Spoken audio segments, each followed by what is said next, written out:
तो गुजरात के बेटा भाई गुजरात में नौकरी कर सकते हैं, महाराष्ट्र का बेटा महाराष्ट्र का भाई महाराष्ट्र में नौकरी कर सकता है। आपने कभी देखा है कि एक मराठी को या एक गुजराती को बिहार में नौकरी करते हुए धारा के साथ सहमत हैं? जैसे जो मैं अशोक सम्राट का विचारधारा को लेकर चल रहा हूँ, जगदेव बाबू का जो हक और हिस्सेदारी उनका जो था 90% शोषित समाज पार्टी का मैंने आपका नाम भी बताया। एक तो जनता पार्टी जो इस देश की सबसे पुरानी और इस बिहार की सबसे बड़ी पार्टी हो चुकी है राष्ट्रीय स्तर पर। उसी पार्टी से आज जितने भी जो नेता यहाँ पे हैं, कोई भी नेता का नाम लें, कोई भी नेता का नाम लें, सब जनता पार्टी के ही कहीं ना कहीं प्रोडक्ट है। ये बात किसी से छुपी नहीं हुई। तो जनता पार्टी जो है वो हमारे साथ 2025 के चुनाव लड़ रही है। या तो जनता पार्टी हमारे साथ विलय भी कर सकती है या हमारे साथ चुनाव भी लड़ सकती है। जनता पार्टी के जो अध्यक्ष थे, जो उपाध्यक्ष थे, उनका सारे कार्यकारिणी सदस्य भी यहाँ पे आए हुए हैं और उन लोगों ने भी स्टेज पे आके बोला कि हम निशिकांत सिंह के साथ ये चुनाव लड़ने वाले हैं और साथ में हो सकता है तो हम विलय भी करने वाले हैं। सर एक सवाल ये है कि आप उद्योगपति रहे हैं, तो सर उद्योगपति आप अच्छे हैं, तो राजनीति में से आने का क्या कारण रहा है? राजनीति कभी भी मेरा क्षेत्र नहीं रहा है और कभी भी मेरी रुचि नहीं रही राजनीति में, और कभी भी मैं अपनी इच्छा से राजनीति में नहीं आया हूँ। मैं पिछले एक बिजनेसमैन के साथ, उद्योगपति के साथ, मैं पिछले 6 सालों से मैं समाज का सेवा कर रहा था शिक्षा के क्षेत्र में बड़े लेवल पे। तो कहीं ना कहीं समाज का ये प्रस्ताव आया, दबाव आया कि जिस तरह से आप निस्वार्थ भावना से समाज के लिए शिक्षा के क्षेत्र में काम कर रहे हैं, उसी तरह से निस्वार्थ भावना से अगर आपके जैसा व्यक्ति राजनीति में आता है तो समाज भी हमारा एक मजबूत और सशक्त समाज बनेगा और बिहार भी एक विकसित बिहार बनेगा। तो लोगों के फैसला को मैंने सर आंखों पे रखा और अपना सब कुछ त्याग करके आप लोगों की सेवा की। सर मैंने पोस्टर पर देखा कि बात बिहार की बदलाव बात बदलाव, तो क्या बात बिहार के लिए करेंगे आप और क्या बदलाव होगा? देखिए, बिहार में कोई भी ऐसा क्षेत्र नहीं है जहां सदियों से बदलाव चाह रही है और बदलाव हो नहीं रही है। आज अगर हम 4 दशक की बात करें, 40 सालों की बात करें, तो सरकारें आई, सरकारें गई, सत्ता बदला, सत्ता के लोग नए आए, पुराने गए, लेकिन जो हमारा बिहार है कहीं ना कहीं वहीं का वहीं रुका हुआ है। शिक्षा की बात करें तो शिक्षा का भी वही हाल है, स्वास्थ्य व्यवस्था का भी वही हाल है। यहाँ एक साधारण परिवार, एक गरीब परिवार इलाज के अभाव में अपना दम तोड़ रहा है।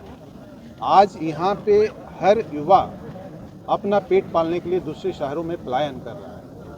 हर एक व्यक्ति यहाँ पे सुरक्षा मांग रहा है। हर बेटी बहन अपने आप को यहाँ असुरक्षित महसूस कर रही है। कानून व्यवस्था यहाँ इतना गिर गया है कि अपराधियों का मनोबल इतना बढ़ गया है कि अपराधियों हत्या पे हत्या किए जा रहे हैं। मैं अपना ही समाज की अगर बात करूं तो पिछले 2 सालों में सैकड़ों हत्याएं हुई और आधे से अधिक अपराधियों आज तक गिरफ्तार नहीं हुए। और इस पर ना तो सरकार ने कोई किसी ने मुद्दा उठाया, ना तो प्रशासन ने उठाया, ना ही तो हमारे समाज के नेता उठाए। तो यहाँ पे बिहार में अब तो जान की कोई कीमत नहीं रही। सर आपके पास पलायन और बेरोजगार के लिए क्या कुछ एजेंडा है? क्योंकि आप बहुत सारा एजेंडा है। ऐसा बहुत सारा ऐसा काम है जो कि हम बिहार में करके पलायन को रोक सकते हैं। अगर दूसरे शहरों में, दूसरे राज्यों में पलायन रुक सकता है तो बिहार में क्यों नहीं रुक सकता? बिहार ऐसा नहीं कि दूसरे कंट्री में आता है, बिहार भी इंडिया में ही आता है, भारत देश में ही आता है। तो गुजरात के बेटा भाई गुजरात में नौकरी कर सकते हैं, महाराष्ट्र का बेटा महाराष्ट्र का भाई महाराष्ट्र में नौकरी कर सकता है। आपने कभी देखा है कि एक मराठी को या एक गुजराती को बिहार में नौकरी करते हुए? नहीं। लेकिन एक बिहारी आपको महाराष्ट्र में मिलेगा, गुजरात में मिलेगा। इसका मतलब साफ है कि गुजरात में जितने युवा हैं उतना रोजगार वहाँ पे उपलब्ध है। इसका मतलब साफ है, इसलिए वो दूसरे शहरों में नहीं आ रहे। बिहार में जितना युवा है उतना पे वहाँ पे नौकरी नहीं है, इसलिए दूसरे शहरों में। इस बार आपके जो प्रमुख विजन है, जो विजन को लेकर बिहार वासियों के पास जाएंगे, यूथ के पास जाएंगे, उस विजन में सबसे प्रमुख विजन कौन सा आपका? पहला, शिक्षा व्यवस्था को बदलना, क्योंकि जब तक शिक्षा व्यवस्था को ठीक नहीं कीजिएगा लोगों को नौकरी नहीं मिलेगा। क्योंकि यह संभव नहीं है किसी भी राज्य के लिए कि 2% से ज़्यादा सरकारी नौकरी दे। 98% लोगों को कहीं ना कहीं प्राइवेट नौकरी ही देनी पड़ेगी।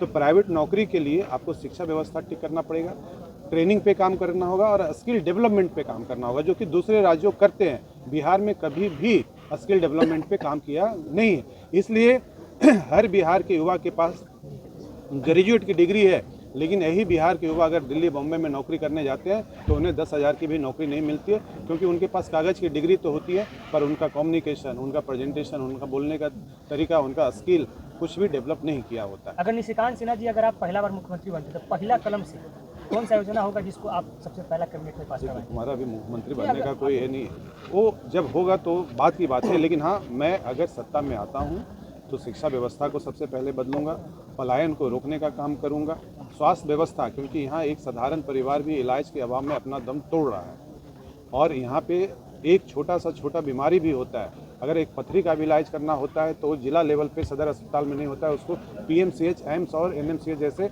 अस्पताल में आना पड़ता है। तो स्वास्थ्य व्यवस्था को ठीक करना, यहाँ महिलाओं को समान अधिकार देना और किसान, जिस किसान के मेहनत से, किसान अगर देखा जाए तो बिहार की रीढ़ है, देश की रीढ़ है, लेकिन एक किसान इतना मेहनत करने के बावजूद कर्जदार है, कर्जा में डूबा हुआ है। तो किसानों के लिए अच्छा, उनके लिए फैसला सुनाना, उनके हक में सुनाना, उनको सही, उनकी जो मेहनत की जो कीमत है उनको सही कीमत देना, महिलाओं को सम्मान देना, पलायन रोकना, ये सब हमारा मेन एजेंडा रहेगा। सर आपने कहा कि सब एक आखिरी सवाल है कि बात में समाज और कुशवाहा की बात आती है, तो ऐसे में सम्राट चौधरी उपेंद्र कुशवाहा पहले से मौजूद है, लेकिन अगर ये देखा जाए कि बिहार में जिस तरीके से आबादी है, उस आबादी के हिसाब से हिस्सेदारी नहीं है, आप उसको किस तरीके से लेकर? देखिए, हमारे समाज में सिर्फ उपेंद्र कुशवाहा जी या सम्राट चौधरी ही नहीं, हमारे समाज में बहुत सारे ऐसे नेता, हर दल में कोई भी ऐसा राजनीतिक दल नहीं है जहाँ पे हमारे समाज के नेता नहीं है।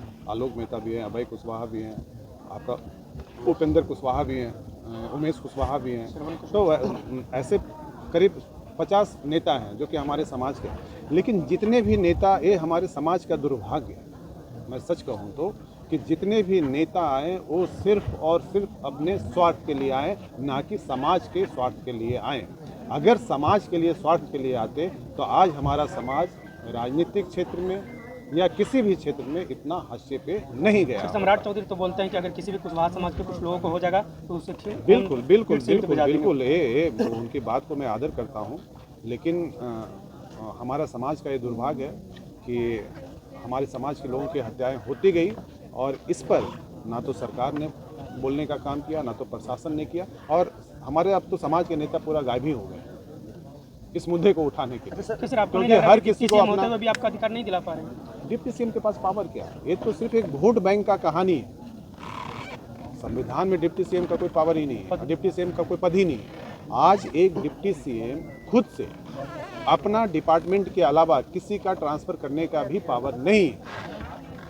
अच्छा सर, विकल्प पे बात करते हैं सर। आप एक विकल्प दे रहे हैं बिहार के लोगों को, तो ये विकल्प जो है प्रशांत किशोर भी दे रहे हैं। ये युवा की बात करें तो आप यूथ आइकन कहते हैं, तेजस्वी जी भी युवा है, चिराग पासवान भी युवा है। तो सर, ये कैसे इस, आप उद्योगपति हैं, कैसे इस खेल को, यहाँ पे नया फील्ड है? देखिए, आपने जिनका भी नाम लिया वो जवाब भी आप लोगों के पास है।